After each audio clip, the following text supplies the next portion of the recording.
What's going on? Today in the shop we got a 2015 GMC Sierra. Customer states that it has no heat on the driver's side. And what we're suspecting here is a bad blend door actuator on the driver's side. So what we're going to do first here is I'm going to go ahead and got my scan tool hooked up here. And go through the process of getting into it and reading the codes.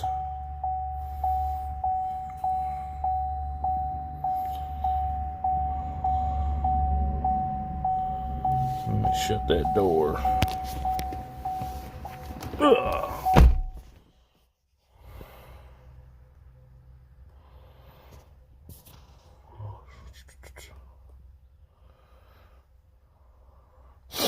May take a minute on this code scan because some of these newer vehicles take a while. You have to go through all your different modules. I'll tell you what, I'll come back right after this thing's done doing its scan. And if you can see here, it shows that we have two HVAC codes, a B0413. Well, it's actually in there twice. So it's in short to battery or open circuit. And then history, so it's got the history. So we'll go in here, then we'll click back out of that. We'll go down into the HVAC module.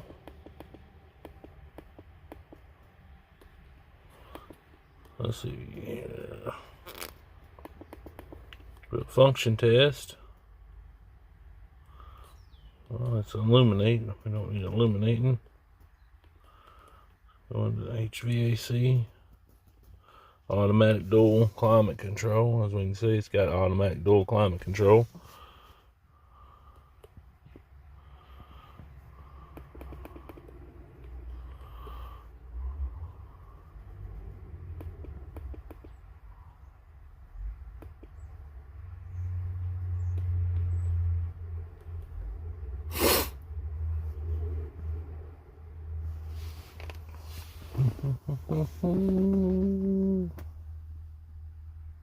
Let's see here.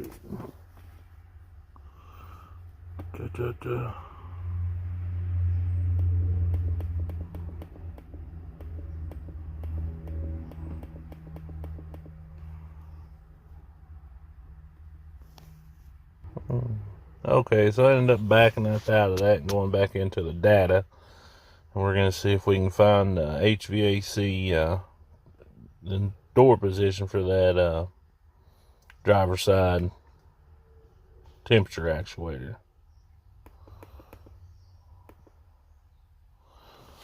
So if we go to the left temperature door actuator direction, it says it's on a stop. As you can see, it's all the way down on low. So when we got the door position there, and it's saying it's on a stop. So we'll go ahead and crank it up, and it's saying it's decreasing.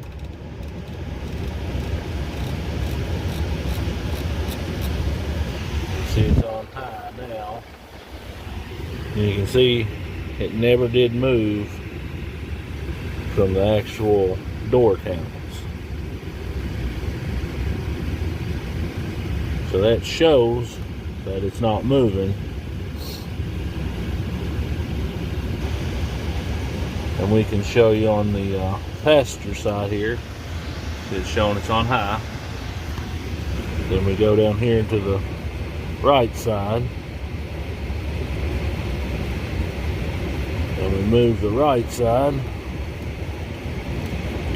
and you see how the counts moved. So that means we have a bad temperature actuator.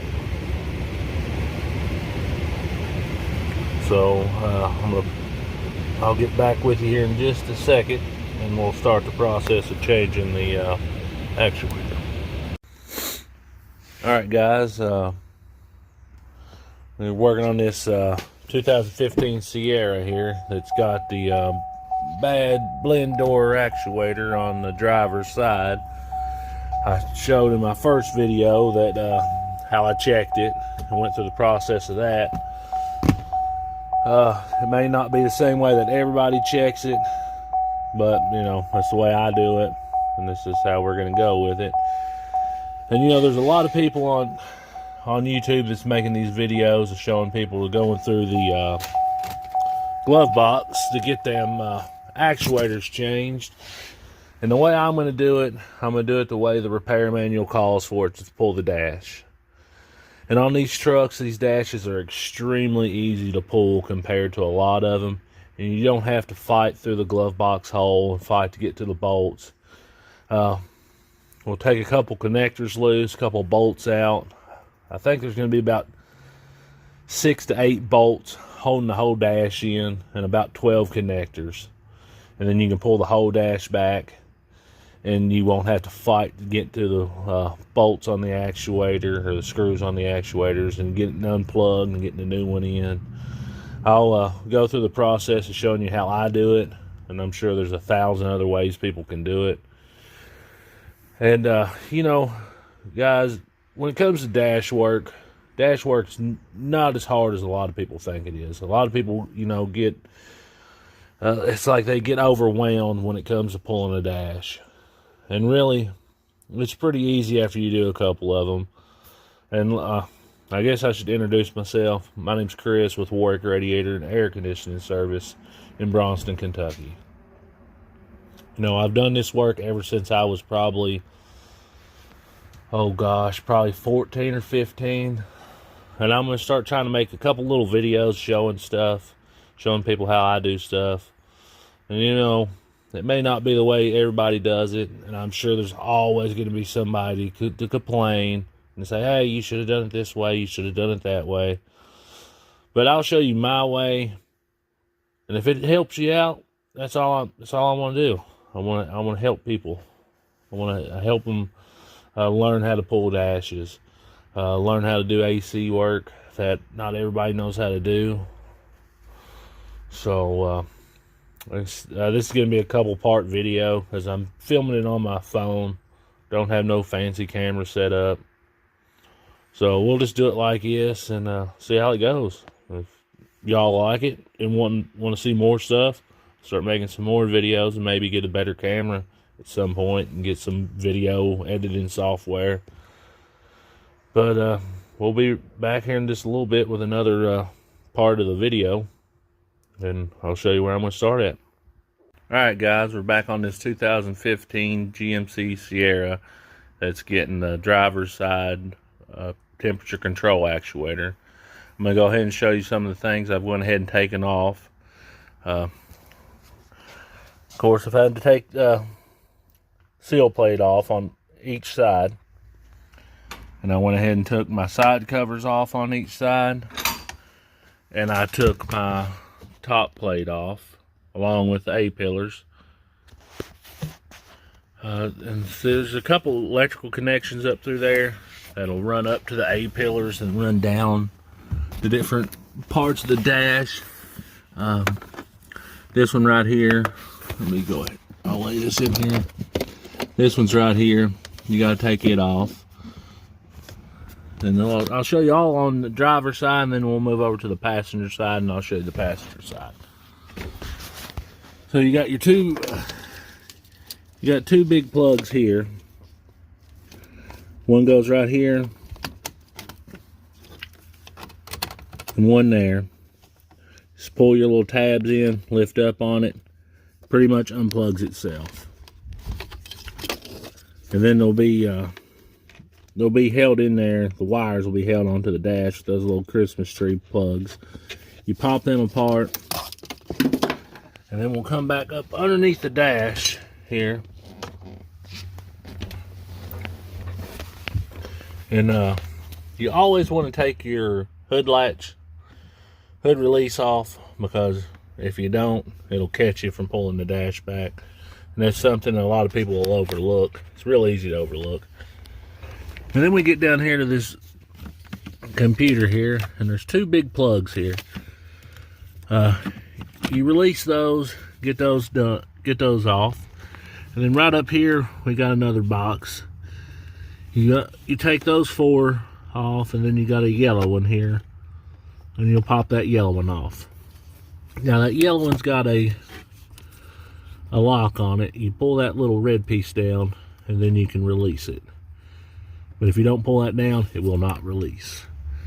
And when you're getting in these dashes and you're trying to figure out which wires, which plug-ins you got to take off, if you just take a look around, you'll see which ones kind of run up to the dash and which ones run to the firewall. Like these right here, you can tell they go to the dash.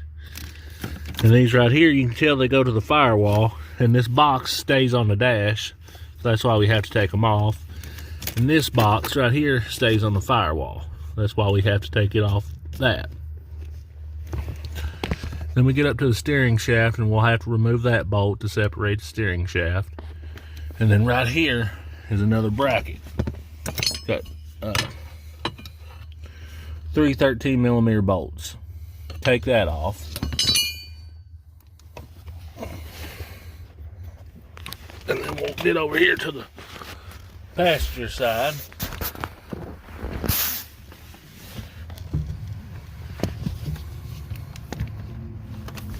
Now there underneath the dash, you'll have this big yellow one, and then you'll have a little gray one there that goes right there. And then up on the top of the dash, you'll have several plug-ins up there. Have this brown, purple, and a gray. And they're all kind of right here jumbled into just jumbled up right here. And you get those released, and always pull them up off your thing to help get them released, because some of them's hard to release. And then you have this big gray plug here. You get it released and popped up out of there, because this one actually will stay back up against the firewall. And then you have this far one right here will have to be unplugged too, and it goes to this one right here.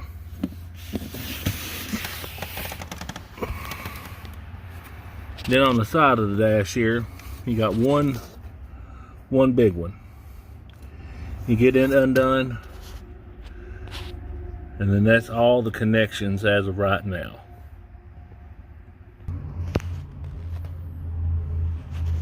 Alright guys, let's see. I got the steering shaft undone. I'll grab my flashlight so you can see.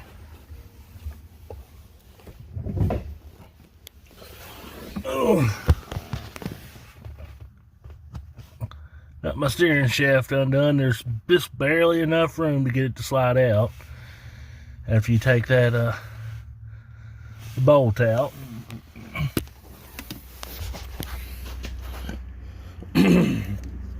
Then there's 2 side dash bolts here, 13mm,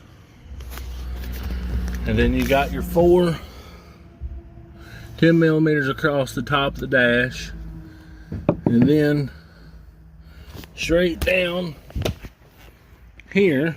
Let's see if I can get them on camera. Ew. Let's see. Got one there. Move my tool.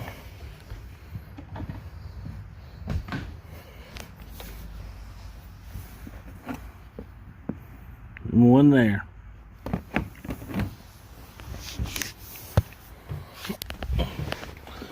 And then you also have your 2 side dash bolts over there, which are also 13mm. And once you get these top 2 13s out, the dash will be ready to pull back. I'll come back right after I get those bolts out. Alright guys, the dash is set back. Like I said, I know this is a long process for changing a blend door actuator that, there's a lot of people that showed how to do it the really supposedly easy way, but this is the way I do it. And right there's our culprit right there, and we'll get that changed out and I'll get right back with you. Alright guys, I went ahead and set the dash back a little bit further so you can see this a little bit better. But right there is your blend door actuator for the driver's side. That's the one that's notorious for going out on these trucks. Like I said, you can go through the glove compartment to get to it, but it's hard and aggravating. And if you drop a screw, it's almost impossible to get it. But you know, the steps I've showed you here today, it's pretty simple to pull these dashes.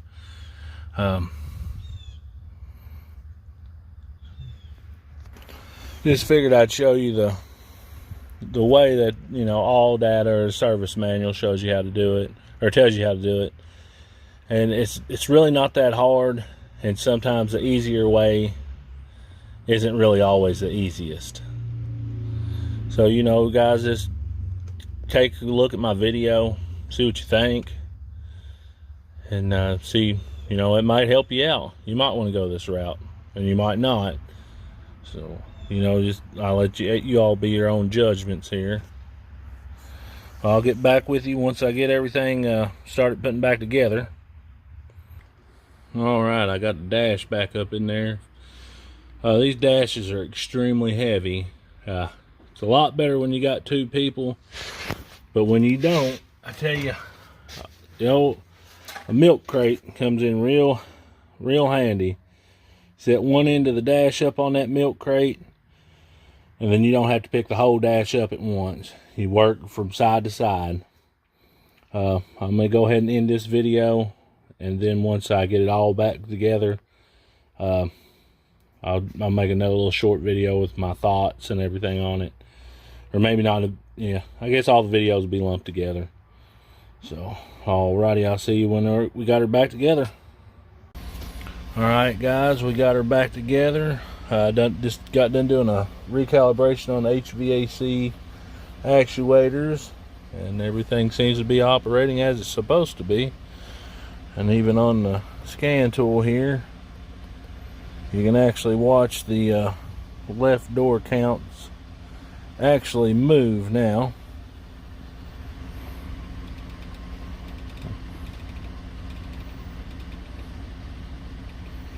And I don't got it on dual climate, so it's going to be moving both of them at the same time. Well guys, I thank you for watching my video. Like I said, I apologize again. I'm not the best video maker by no means. This is going to be my first YouTube tutorial, I guess as you'd say. And hopefully maybe this video can help you along if you get stuck on something, or if there's something that you've missed and you need to unplug that you didn't know you needed to unplug. So when there's a lot of other videos out there, hopefully mine helps you. And well, guys, I hope you have a good day. Thank you.